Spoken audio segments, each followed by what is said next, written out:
Hello and welcome, and in today's video I'm going to share with you the 7 best ARC ASA dinos that have baby equivalents. So let's get into it. In at number 7 is the Bronto, and it is actually very surprising in my opinion that the Bronto has a baby counterpart, as this is one of the best herbivores that you'll find in the game, and it probably is the best herbivore for gathering berries on the island. I can't really think of any other creature which can carry berries at this volume. There's no other creature. That's self-explanatory really. And the fact that the Bronto has a baby counterpart means all you have to do is kill said Bronto, and then its baby counterpart will be yours to tame. And sometimes another dino, if it kills the parent, you can still just tame the baby anyway, and that baby taming method overall in ASA is absolutely OP. And I don't know why it hasn't been nerfed yet, but barely any creatures support it, so I guess it is fair game. And the Bronto is definitely a creature of which its baby creature is something you want to look out for. Next up, we have the Carb Enemies, and albeit, yes, this may not be your favourite ARC creature out there, but in my opinion, the Carb Enemies is a really great ARC tame, one which is definitely deserving of this list, and the fact that it now has a baby counterpart, these are even easier for a beginner to tame, and these creatures are so convenient in the early game for that underwater exploration, and especially because the water is kind of somewhat easier to traverse now that the water is updated in ASA, albeit this B-roll here is in original ARC.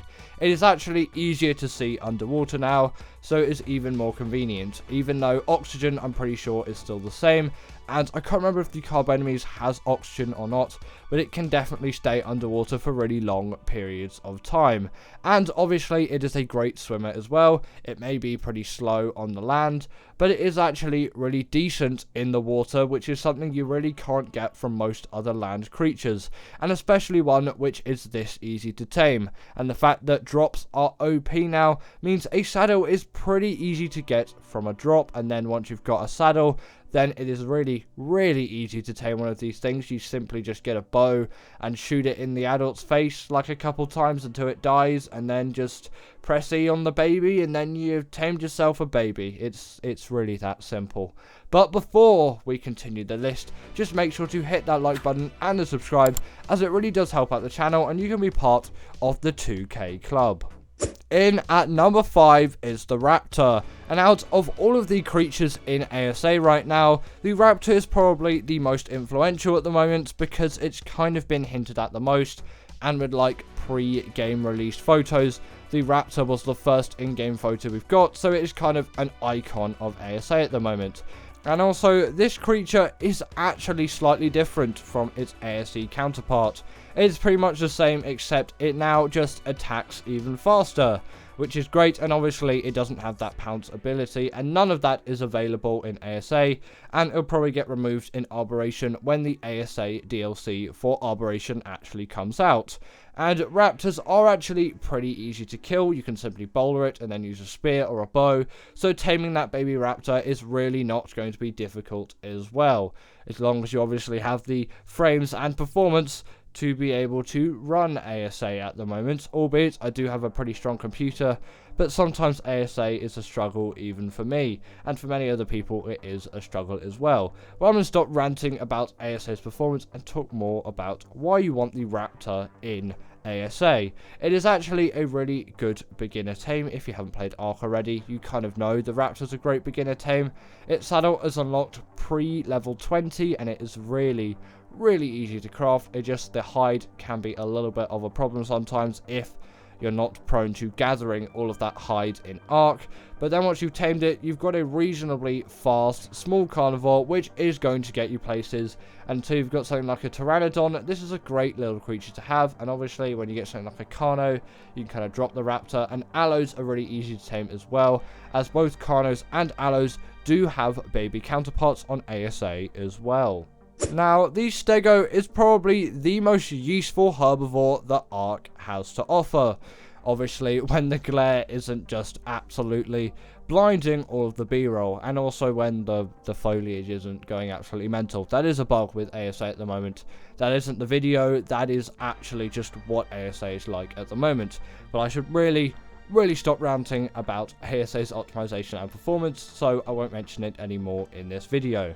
In terms of the Stego's use, this is obviously a great berry gatherer, not quite as good as the Bronto in terms of its stamina and weight and how many berries it can gather in one swing, as the Bronto obviously has a much longer tail, but the Stego is more useful in other aspects, which obviously the Bronto isn't, and for some reason the Stego is immune to Microraptors, because there were like 6 Microraptors attacking me here, and yeah, they did nothing. So that's great. If you're in the redwoods and Microraptors are swarming around you, just get a Stego. Microraptors can't seem to hurt you, which doesn't really make sense since they dismount you, but there is rider protection, so it probably has something to do with that. And obviously the Stego has 3 plate modes. It has its sharpened plate, it has its heavy plate, and it has its hardened plate. The sharpened plate being used to deal the most damage and obviously gather berries, the hardened plate being used to soak those turrets, and the heavy plate being used to gather things like wood and other resources like that. And it can also stick its spines into things and deal bleed damage. In at number 3 is the Caro, and I did hint about the Caro earlier when obviously I was talking about the Raptor, and the Caro is definitely a great carnivore, which actually is pretty easy to tame, and all of the Caros I've tamed so far in Ark haven't been through the baby taming method. But it is a really great tame through the baby taming method, but obviously you can just put it in a simple trap and then trank it out like that as well.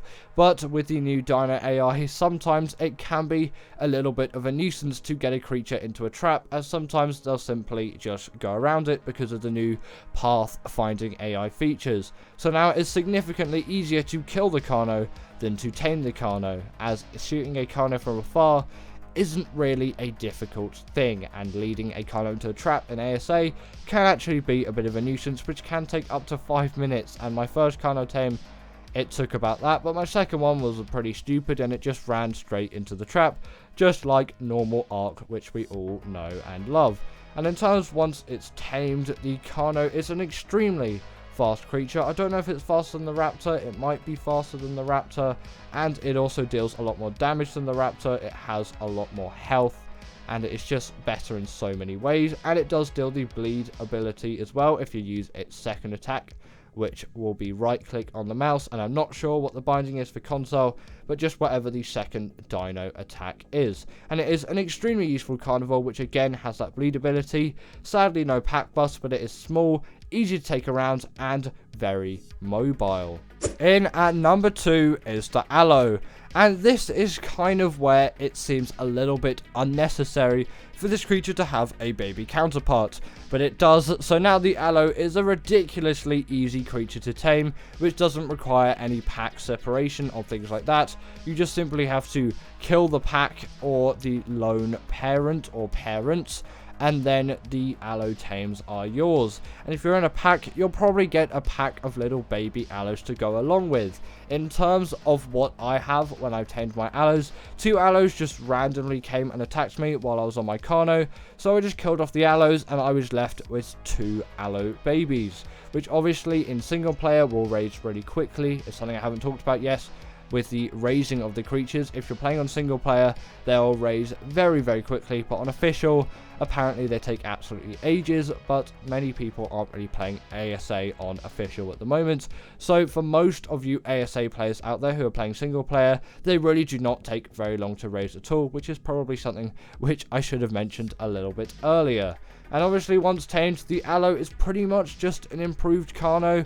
It will deal that bleed ability as well. It has the pack buff. It's faster, it has a little bit more weight, it has a little bit more health, it does a little bit more damage. It is just a little bit of a better Caro. Obviously the Caro is just really nostalgic for me, and overall I kind of prefer the general feel of the Caro, but I can't disagree that the Aloe is a better Ark tame, and especially when it is this easy to tame in ASA, it is an absolute no-brainer that you get one, and they're still good even without the saddle as well, as you can just have them following behind you and then just attack anything when you get into a bit of a jumble with some other creatures, as they'll easily take out things like Rexes, Raptors and all of that. They may struggle a bit with Gigas and Carcharodontosaurus's, but you're rarely ever going to face those, especially on ASA at the moment, as the island is pretty much the only map accessible, and I think Svartalfheim is available as well, but that's a little bit of a janky thing to do. So on the island, you're really not going to run into any Gigas. And finally, in at number 1 is the Rex. And the Rex really is a beast of a creature, which I can't really imagine that this thing has a baby counterpart. It just seems insane. The Rex is just one of those creatures which has always been a bit of a struggle to tame in a way, as in it has taken a lot of preparation to get up to it, but where Rex saddles are so readily available in drops, and where their baby counterparts are ridiculously easy to tame, the Rex really isn't a tame which feels like a big achievement anymore, even though there is still the achievement of Rex Rider. They're just so easy to tame now, and the progression kind of seems a bit thrown off. And especially if you're preparing to bosses, it is easier than ever, as you can just get loads and loads of Rexes really easily, as you can just pick off some Rexes on an RG if you have an RG at the time, which, yes, even though baby creatures did show in the trailer for the RG, there are no baby RGs. You can just simply pick off the health of the Rex and then they'll die, or you can just use something like an Aloe or a Cano. They will work as well, and then that little baby Rex is yours, and they're so easy to tame. And I'm kind of sad about it, really, because the Rex is such a beast of a creature which really deserves to be a sort of late game tame, as now on single player it's really easy to get up to the required saddle level, and its saddles are found in drops really easily, and it is really easy to tame, which kind of throws off ASA's progression a little bit. But anyway, that was the end of today's video. And what do you think about the new baby taming method? And also comment down below your 5 favourite baby counterpart tames in ASA. And I'll see you all later.